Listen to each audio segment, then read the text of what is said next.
우리 옛말에 그런 말이 있습니다. 믿는 도끼에 발등 찍힌다 라는 말이 있습니다. 믿었던 도끼자루에서 날이 떨어져 발등에 떨어지는, 다친다는 그러한 의미인데, 믿었던 사람이나 아주 가까운 사람에게 배신을 당하여서 어려움을 당할 때, 어려움을 처할 때 쓰는 그러한 말이 믿는 도끼에 발등 찍힌다. 오늘 시편의 저자는 다윗입니다. 근데 이 시편을 쓸 당시 다윗의 삶에 사실 다른 시편과 같지 않게 상황이 분명히 나와 있지 않지만은 우리가 짐작할 수 있는 것은 무척이나 힘든 상황이었음이 분명합니다. 울부짖는 그러한 다윗의 마음을 저희들이 볼 수 있는데, 특히 13절을 보게 되면은 어째서 이런 마음을 가졌을까 알 수가 있습니다. 지금 다윗을 괴롭히는 자들은 적들도 있지만 정말 마음이 아픈 것은 그는 곧 너로다, 나의 동료, 나의 친구요, 나의 가까운 친구라고 그렇게 말하고 있습니다. 정말 가까운 사람에게 이렇게 어려움을 당하고 있을 때 이 다윗의 마음이 어떠했을까? 정말 감당하기 힘든 상태였다는 것, 오늘 본문 2절, 4절, 5절 보게 되면 우리가 알 수가 있습니다. 2절 말씀 보게 되면 근심으로 편치 못한 마음에 지금 분노에 떨고 있습니다.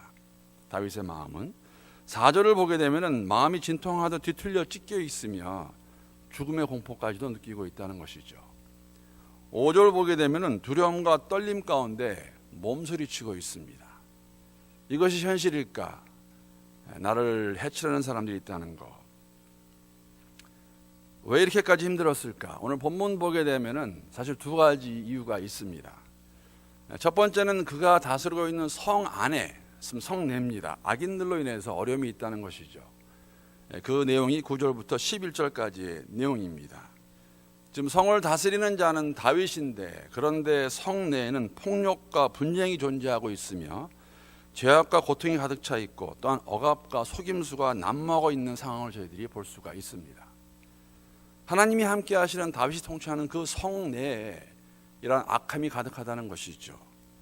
어찌 이런 일이 있을 수 있을까? 하나님이 함께 하시는데 그 상황 가운데 너무나 힘든 것이죠. 더 나아가서는 조금 전에 말씀드린 것 같이 만약에 다윗을 힘들게 하고 어렵게 하는 자들이 성 안에 악인들 뿐이었더라면 그래도 참고 갈 수 있을 것 같습니다. 그런데 그를 힘들게 하는 사람은 그들이 가장 가깝게 여기던 사람들이라는 것이죠. 함께 성 안에서 같이 일하던, 의논하던 자들이 지금 그를 힘들게 하고 있는 것, 12절부터 14절까지의 내용입니다. 차라리 비난하는 자가 원수였다라면 괜찮았을 것 같습니다. 자신을 미워하는 자가 스스로 잘났다고 자랑하는 악한 자라면 피할 수도 있겠습니다. 그런데 지금 다윗을 힘들게 하는 자는, 비난하는 자는, 미워하는 자는 누구냐면은 그의 동료들이었고 친구였고, 친구 가운데서도 아주 가까운 벗이었습니다. 이러한 상태에서 다윗은 힘들어하는 것이죠. 한때는 함께 두터운 우정을 나누었고 함께 하나님의 집을 드나들던 자들이었는데 그 사람들이 지금 다윗을 힘들게 하고 있다는 것이죠. 여러분 어떻게 생각하십니까? 세상 사람들이 우리를 비방하고 우리를 힘들게 하면은 그래도 우리가 참고 넘어가겠는데, 만약에 우리가 정말 잘 아는 사람들이, 특히 한 공동체 하는 성도들이 우리를 힘들게 한다면 여러분 어떻게 하십니까? 사실 이런 근심, 이런 편치 못한 마음을 세번역에서는 한으로 표현합니다. 한. 여러분 그 한이라는 말은 사실은 제가 그 세번역 번역 보면서 참 잘 표현했다는 생각을 가졌습니다. 한은 우리만 가지고 있는 감정이, 한국 사람들. 한이라는 것은 영어로 사실 번역이 안 됩니다. 그래서 한이라고 그냥 써요. 제 이름이기도 한데 한, HAN. 제가 한을 한번 그 한자 국어 사전을 보니까 이렇게 표현하고 있습니다. 몹시 원망스럽고 억울하거나 안타깝고 슬퍼 응어버려진 마음. 그걸 한이라고 말하는 것이죠. 넋두리하면서 가만히 있지 못하고 불안하는 가운데 신음하는 그 마음의 상태, 그것을 한이라고 말합니다. 이해가 되지 않습니까? 하나님을 의지하면서 나아가는데 지금 그를 힘들게 하는 사람 중에 한 부류가 누구냐면은 정말 다윗과 가까웠던 사람들이었어요. 그냥 친구도 아니고 정말 가까운 친구였다는 것이죠. 그러한 마음을 표현하는 것, 오늘 본문의 말씀입니다. 그냥 가슴이 무너진다. 얼마나 힘들었으면, 얼마나 그 상황이 힘들었으면 다윗이 뭐라고 그러냐면은 만약에 비둘기처럼 날개가 있다면 내가 멀리 날아가고 싶다. 이것을 피하고 싶다고 말합니다. 멀리 날아가 광야까지라도 가겠다라고 표현합니다. 여러분, 광야는 사실 사람이 살 수 없는 것이에요. 광야는 죽음을 의미합니다. 그곳에 가서 혼자 있게 되면은 죽을 것입니다. 그런데 너무나도 상황이 험악해가지고 다윗은 내게 만약 비둘기같이 날개가 있다면 다 이걸 피해서 그냥 나는 도망가고 싶다, 날아가고 싶다. 그럴 때 있으신지 모르겠어요. 저는 가끔씩 있습니다. 정말 이럴 수 있을까?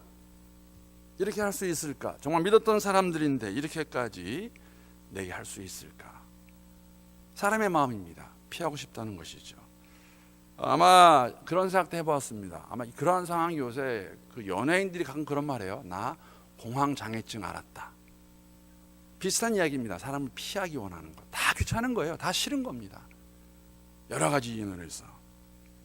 근데 여러분, 피한다고 없어질까요? 안 본다고 그것이 없어질까요? 보지 않는다고 다 치료가 될까요? 어떻게 생각하십니까? 이러한 상황 가운데 할 수 있는 것이 있다면 무엇일까? 오늘 본문은 저희들에게 다윗이 1절 2절에서 그렇게 말합니다. 하나님, 내 기도에 귀를 기울여 주십시오. 나의 강구를 외면하지 말아 주십시오. 나를 굽어보시고 응답하여 주십시오. 할 수 있는 것이 있다면 여러분, 기도하는 것입니다. 하나님께 부르짖는 것이에요. 다윗이 그러고 있습니다. 여러분, 기도가 무엇입니까? 기도를 하는 이유가 무엇입니까? 물론 여러 가지로 우리가 답할 수 있지만 오늘 본문을 통해서 다시 한번 우리가 알 수 있는 것은 기도는 이런 것이다, 기도하는 이유는 이런 이유다라고 세 가지로 함께 우리가 볼 수 있습니다. 첫 번째는 여러분, 기도는 하나님께 도움을 요청하는 것입니다. 다윗은 지금 하나님께 자신의 아주 당혹스러운, 아주 힘든 상태를 말하면서 그의 처지를 하나님께 아뢰면서 도와달라고 부르짖습니다. 이렇게 어려운 상황 가운데 자신의 간구에 숨지 마시고 응답해달라고 부르짖습니다. 하나님, 제 기도를 들으시고 도와주셔서 응답해 주십시오. 너무 힘듭니다. 여러분, 우리의 기도에는 분명한 대상이 있습니다. 누구이십니까? 하나님이세요. 사람이 아닙니다. 하나님이시라는 것이죠. 우리 하나님은 이렇게 막연하거나 추상적인 존재가 아니세요. 오늘도 우리 함께 임재하시는, 우리에게 힘을 주시는 하나님, 분명히 살아계시고 우리를 당신의 자녀로 받아주신 아버지십니다. 우리가 힘들고 어려울 때 누구한테 가야 되겠어요? 아버지에게 가야죠. 우리의 기도를 들으시고 도움을 주시는 좋으신 하나님이라는 것입니다. 그러기 기도는 하나님께 도움을 요청하는 것입니다. 다른 것은 기도는 하나님께 호소하는 것이에요. 다윗의 가슴은 정말 형용할 수 없을 정도로 답답하고 아팠을 것입니다. 아픕니다. 저희가 볼 수 있지 않습니까? 배신감을 느끼면서 아마 그 마음 가운데는 분노까지도 치밀어 올랐던 것 같습니다. 어떻게 나랑 함께하던 동료들까지, 친구들까지, 친구들까지 이렇게 나한테 할 수 있다는 말인가? 어제까지만 해도 그토록 친했던 사람이 갑자기 우리말로 배신을 때립니다. 배신을 합니다. 그럴 때 여러분 마음이 어떠하겠어요? 여러분, 그럴 때 순식간에 하나님 저들을 용서하소서 우리가 그렇게 기도할 수 있을까요? 다윗은 그렇게 하지 못했습니다. 다윗은 어떻게 하냐면은 그들을 멸하고 그들의 혀를 잘라버려달라고 기도합니다. 그게 다윗의 마음의 심정이에요. 마음의 표현인 것이죠.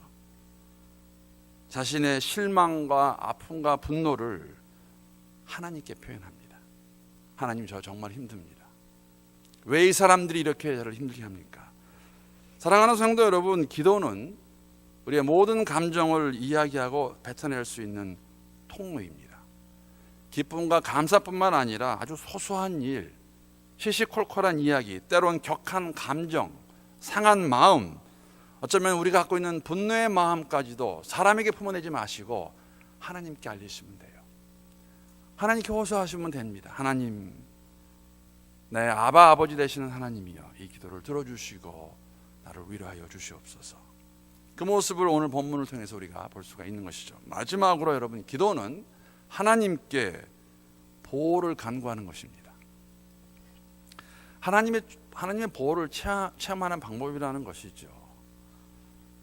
기도를 통해 나의 감정을 호소하는 것은 여러분, 내 자신의 연약함과 부족함, 잘못된 것을 하나님께 다 알리면서 하나님 능력 간구하는 거 아닙니까? 오늘 본문 16절 말씀 보게 되면은, 세 번역으로 보게 되면, 나는 오직 하나님께 부르짖을 것이나 주님께서 나를 건져 주실 것이다. 보호하시는 하나님, 도움을 주시는 하나님이라는 것이죠. 여러분, 이럴 때 우리가 내 가장 가까운 사람들이 우리 힘들게 할 때, 어려움을 줄 때 할 수 있는 것이 무엇이겠습니까? 여러분, 똑같은 방법으로 그를 배신하고 겉모술을 써가지고 대할 수 있으시겠어요? 그럴 수는 없어요. 하나님이 대신 하셔야 돼요. 하나님이 일을 다 처리해 주셔야 됩니다. 22절 말씀입니다. 너의 짐을 주님께 맡겨라. 주님이 너희를 붙들어 주실 것이니 주님은 의로운 사람이 망하도록 영영 그대로 버려두지 않으실 것이다. 세 번역입니다. 하나님께서 그대로 두지 않으실 거예요. 우리를 보여주실 것이고 우리가 그처럼 되지 않게 하실 것이라는 것이죠. 이것이 우리가 주 안에서 하나님 믿는 사람들이 힘들 때에 적을 죽이지 말고 똑같은 방법으로 다가가지 말고 우리의 적개심을, 마음에 있는 원한, 분통 이러한 것들을 주 앞에 내려놓는 가운데 그걸 죽이시면 돼요. 하나님이 우리를 보호해 주실 것이라는 것이죠. 그래서 저는 새벽의 기도를 좋아합니다. 이른 아침에 하루를 시작하면서 하나님, 이런 일이 있는데 하나님 아시지 않습니까? 내 마음 만져주시고 위로해 주시고 힘주셔서 오늘도 주의 백성으로 살아갈 수 있는 이 사람 될 수 있기를 간구합니다. 사랑하는 성도 여러분, 우리가 주님을 믿기 때문에, 주의 말씀으로 살아가기 원하기 때문에 우리에게는 어려운 일들이 있습니다. 어떤 설교자가 그렇게 말했습니다. 여러분, 고통은 삶의 일부분입니다. 어려움은 삶의 일부분이에요. 그렇기 때문에 우리가 이러한 일이 있을 때마다, 더군다나 우리가 예수 믿는 것으로 인해서 말씀으로 살기 원할 때에 힘들고 어렵고 또 우리를 어렵게 하는 사람들이 있을 때에 그들을 보면서 우리의 마음을 만약에 중어로 가득 차서 악으로 대한다면 우리도 지게 될 것입니다. 이러한 모든 것을 다 주 앞에 내어놓고 하나님께 호소하는 가운데 주님의 인도하심과 보호하심, 도우심을 경험할 수 있는 여러분과 제가 되기를 기도하고 오늘 하루도 그러한 삶을 살 수 있기를 우리 주님의 이름으로 축복합니다.